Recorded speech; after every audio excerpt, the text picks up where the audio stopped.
Hey folks, welcome to Distilled Bourbon Podcast. We are here back at Brent's Bar right outside the turret where we usually record the podcast, and we're going to mix some cocktails today.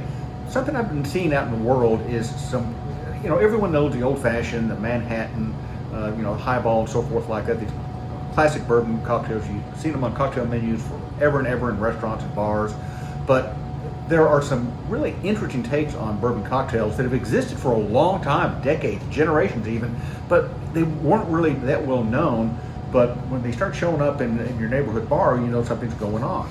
I'm talking about people doing things like having a bourbon and champagne cocktail. Very interesting. We might talk about that in a little bit. But the one I want to start off with is one I found at Limestone Branch in Lebanon, Kentucky. A beautiful distillery. I love to tour there. It's very scenic. The master distiller is also a master gardener, so there's something there for everybody. And they have a nice little bar there. And I was there one hot summer day last year, maybe 2 years ago, and I saw they had a featured cocktail on their bar that they call the Spirit of Limestone. Limestone Branch is a special cocktail. I've never seen it anywhere else. And it was a drink that involved their Yellowstone Bourbon and their B&B Gin. Bourbon and gin in a cocktail. I've never seen that before. Well, I'm not really a gin guy, but their gin very, very mellow, and I like that. But I'm thinking, I'm never going to see this anywhere else. At least it's going to be a long time. Do it. You got to do it. So I did it. I had two. They were really good. Theirs is a very low juniper gin, which I think helped. It also involves some simple syrup, some lime juice, which we don't have lime juice yet, do we? We don't, but we'll get working on that. I got my best people working on it. So some bourbon, some gin, some simple syrup, some lime juice, and some bitters. Unfortunately, we don't have any Yellowstone Bourbon in stock at the bar. We're going to substitute with a Derby edition of Woodford, because we're recording this during Derby Week 2022. In fact, I was at Churchill Downs yesterday. I didn't lose any money because I didn't bet any money. We don't have Yellowstone Branch's B&B Gin, so we're going to substitute just some Tanqueray, dry London gin, some Rose's simple syrup, and some Fee Brothers old-fashioned bitters. That's what at Limestone Branch, they don't say exactly what goes into it, but they do say the Yellowstone, the B&B, lime, simple syrup, and old-fashioned bitters. My best guess, since we don't know the portions and they're not available online, my best guess is going to be 2 parts bourbon to 1 part gin. What do you think, guys? I agree, yeah. Okay. So we're going to start off bourbon and gin. How do you think it's going to be? Now, do they have a barrel-aged gin that they use, or do they just use a regular gin? To my knowledge, it's just their B&B gin right off the shelf. I've tasted it at the tasting bar. It's very nice. I think I've mentioned I'm not really a gin guy. Sure, I'm a bitters guy, though. So there's a nice amount of bitters. What was that, 5 or 6 shakes, you think? Every bit of it. I'm going to go real easy on the simple syrup. I find simple syrup goes a long way. And we've got this really cool jigger here. I'm going to go with 1.5 ounces of this Woodford. If our friends at Limestone Branch will send us some Yellowstone, we'd love to use the real thing. Yeah. And I tell you, there are people out there who really love Yellowstone, and the fact that there is a hit show on TV right now. It's really growing popularity because Oh of my the new gosh. show. Yeah. My gosh, it's It has just nothing to do with each other, right? not really. Aside It's from a the great time. They advertise. They're smart enough to advertise during the show, so I think that's really helped them out as well. no doubt. So the Yellowstone Bourbon is named for Yellowstone National Park. It was a real novelty 100 years ago or thereabouts. Okay. With a little stirring stick right there, please, Brian. Thank you, sir. We're going to mix this concoction together. Lime juice is ready for you. Oh, when yes. you were Thank ready, you. sir. Thank you. And there is a little sieve if you need one. I think that one's pretty clean. We're just going to pour straight in there. That's the important. That looked right.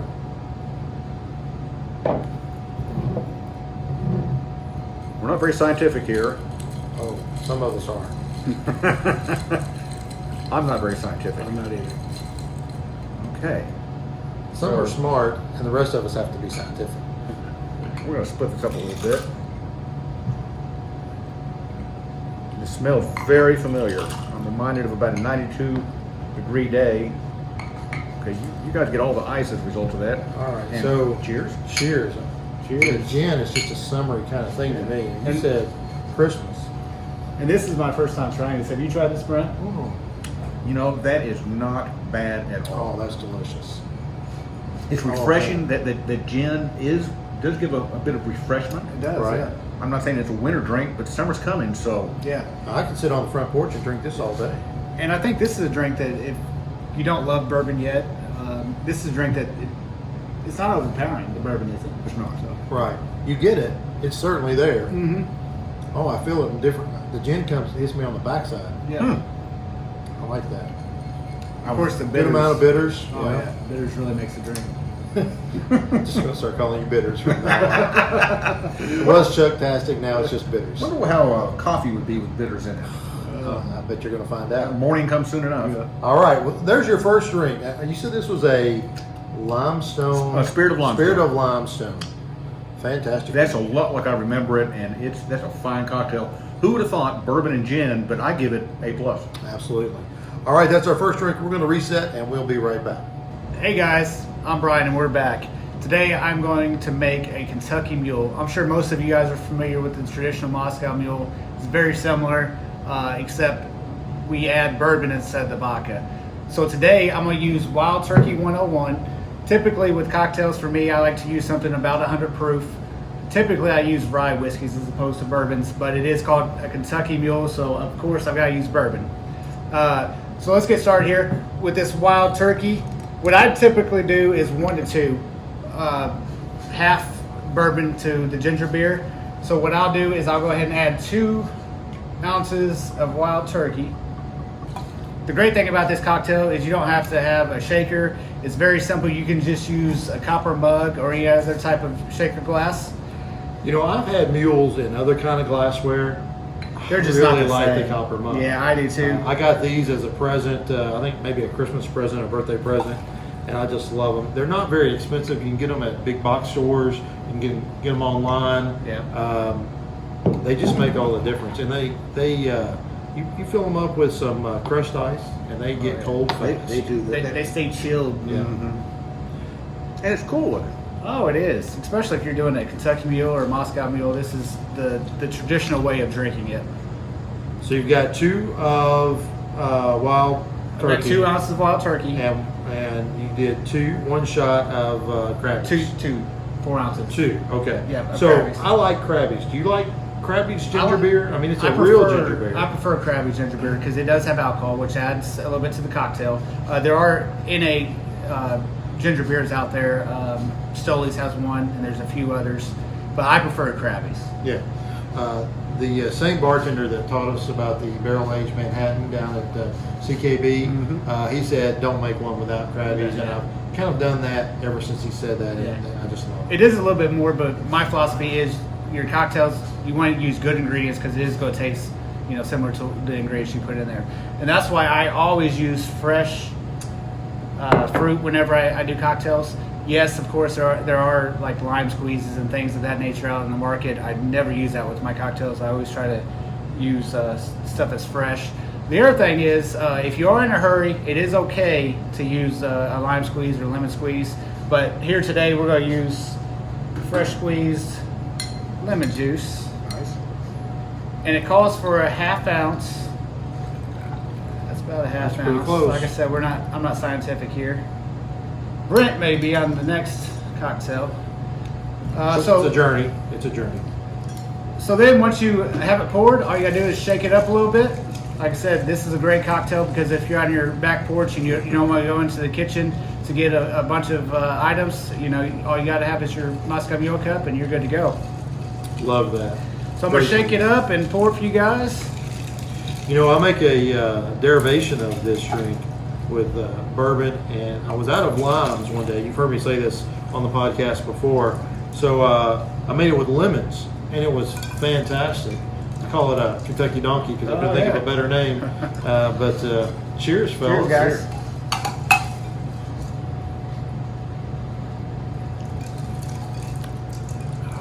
The other thing about this Summer in a glass. cocktail is it hides the bourbon. So you don't have to use a super expensive bourbon. You want to use a quality bourbon, but I wouldn't use, Pat Van Winkle or something that's hard to get Oh, Lord. in this cocktail because you're not really going to taste the bourbon. Demon Brown, Cooper's Craft.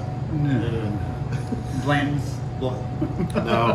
No Blanton's. So before my trip to Churchill Downs yesterday, I had only had a Kentucky Mule one time at a restaurant chain that will go unnamed. Just out of curiosity, I ordered one and it came back so sweet. I don't know if they added a bunch of simple syrup. I was assuming ginger beer is super sweet. And it's like I couldn't drink it. I had to let my wife try it. But a buddy made some Kentucky Mules for the ride up in our chauffeured vehicle. We weren't driving. And it opened my eyes. This is delicious. Yeah. And one thing about this cocktail, especially the reason why I use 100 proof, is because it's going to take away some of that sweetness. If you use a lower proof bourbon, such as 80 proof, it's going to be a little bit sweeter. So we've said this several times. Use bourbon that you like to drink, but it doesn't have to be expensive allocated stuff. No. I have a J.W. Dant right back here behind the counter that I pull off the shelf as often as I pull anything off when I'm making a cocktail. Mm-hmm. So it can't be understated. I completely respect what you talk about using fresh squeezed juice. I agree, and this is very limiting. Oh, yeah. Very limiting. Yeah. For my day-to-day house cocktails, I do use the bottled lemon juice. But if you would even take a slice of fresh lime, squeeze a little bit in there, and drop that wedge in Sure. there, it Makes a huge difference. Huge Yeah. difference. So, well done, Brian. All right, thank you. Excellent. We've got one more drink for you, so stick around, and we're going to finish this and be right back. Stay It's tuned. cold. Brent will be right back with the next cocktail. It is. That's I why love like these it. mugs. All right, we're back for my cocktail, and today I'm going to make a forbidden sour, which is a twist on a whiskey sour. The forbidden part comes from the pomegranate liqueur. Now, I think this is called, is it Pama? Mama. Yeah. I got this at your place at Beverage Barn. It's not inexpensive, but it lasts forever because this is potent stuff, guys. Little goes a really long way. I've had this probably over a year, and you can see I'm about halfway through with it. I found this drink online, and I was trying different bourbon cocktails, and I like pomegranate, molasses, and that sort of thing. And I was kind of looking for a drink that maybe some of the female guests that come to some of our parties would really like and cling to a bourbon drink. And it turns out that female drinkers or guests do like it, but so do all the guys and everybody else. It's kind of become one of those staples. So that was just me being an idiot, but it's such a good drink. I wanted to share that with you, and let's make it now. So this one's pretty easy. It's 1 ounce of bourbon. Today I'm using Kentucky Peerless bourbon.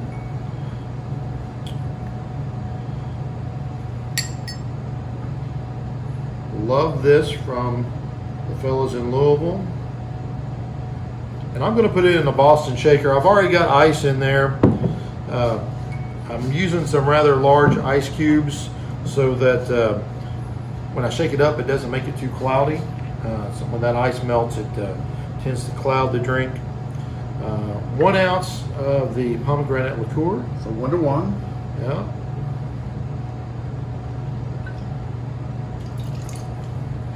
Then 1 ounce of lemon juice. Oh, there's our sour. There you go. That'll pick you up. And you think 1 ounce of lemon juice to 1 ounce of bourbon, it's going to be a killer. Well, it does have half an ounce of simple syrup, so it's going to take a little bit of that bitter off. And I go really easy on the simple syrup. I'd rather have it tart than sweet. It's called sour. Yeah. So we'll just put a little half an ounce in there.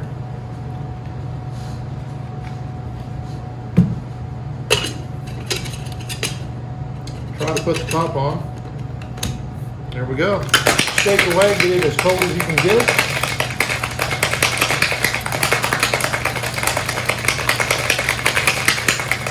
The best part. No, I think that's the best part. You look like you could bartend with Tom Cruise, you know that? Yeah. People get me mixed up with Tom Cruise all the time. So I'm just going to pour this just a little bit in each one of these glasses to see where we are.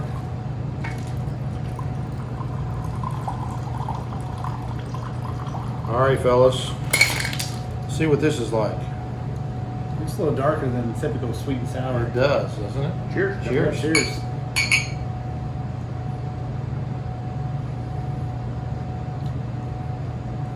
It's a more complex drink than what we've had today. Yeah. Wow. Yeah, that Palma changes things a lot. It does, doesn't it?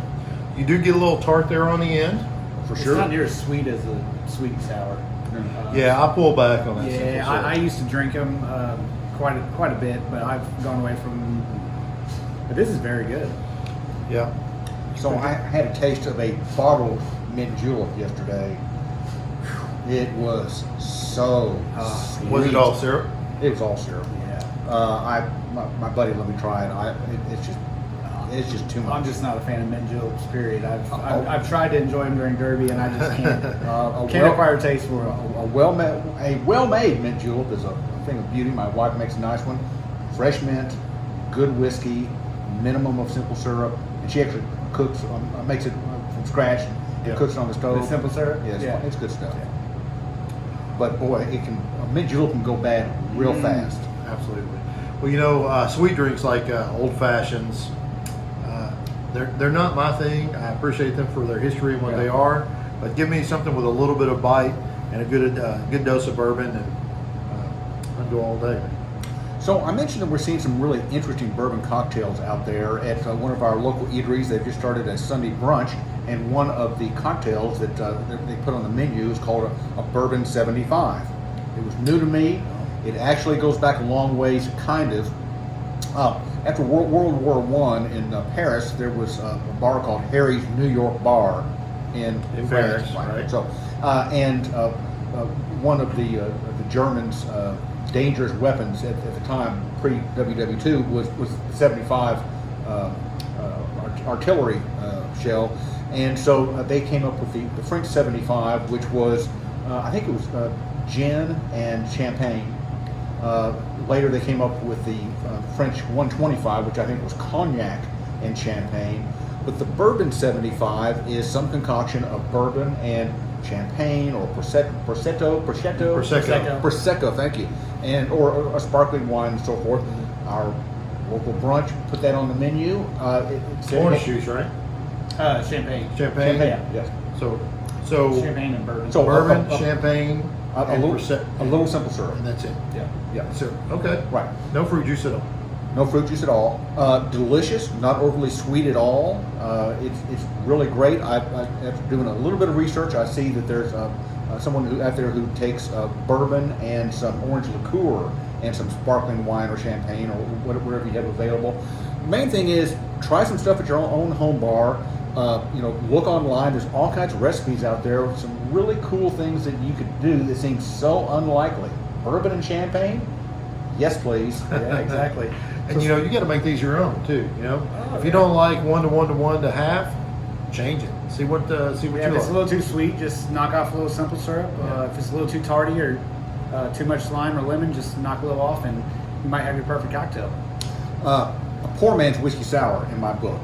Bourbon and orange juice. It gets That's pretty great. I still close. haven't tried that. That's I've heard you fantastic, speak about yeah. it. So another cocktail that is very intriguing to me is called an elder fashioned. So elder fashioned is used with Saint Germain. So typically, the typical elder fashioned was used with Scotch Dewar's, but we're in Kentucky, so of course we got to use bourbon, right? Or rye whiskey made in Kentucky.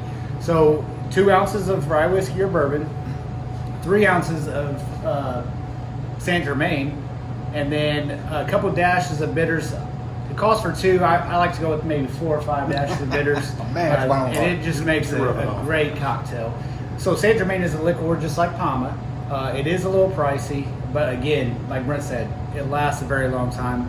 You probably use 1 bottle a year if you use it in that type of cocktail. My wife conceived of the idea at a family Thanksgiving gathering a couple of years ago, pre-COVID, to bring a bottle of Palma and some inexpensive sparkling wine, and rather than a mimosa, made this Pomarosa. I don't know which you even call it.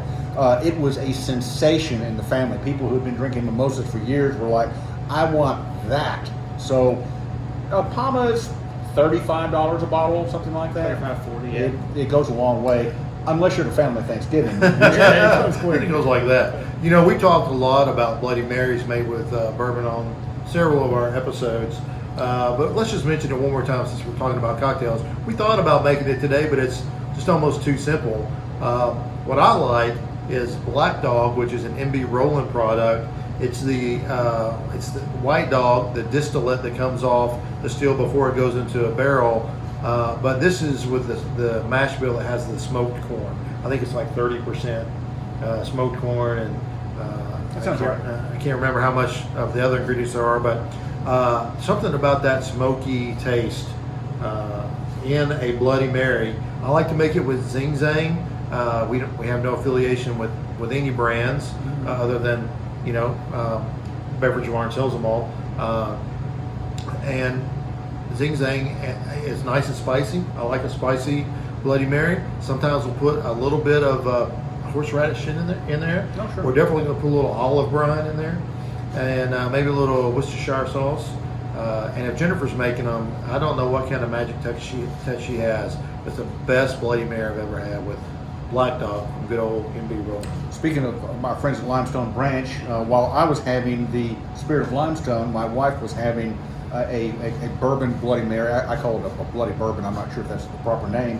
And this involved Yellowstone. And they had there's a Bloody Mary mix out there called Bloody Kentucky. Kentucky-made product. So they made their bloody bourbon with that, and they used a bacon salt around the rim.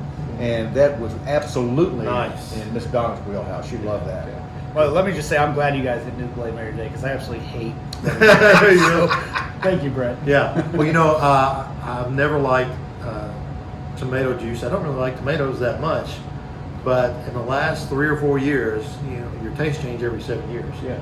And the last 3 or 4 years, I've really gotten into the Bloody Marys, and really have come to be able to appreciate those. So.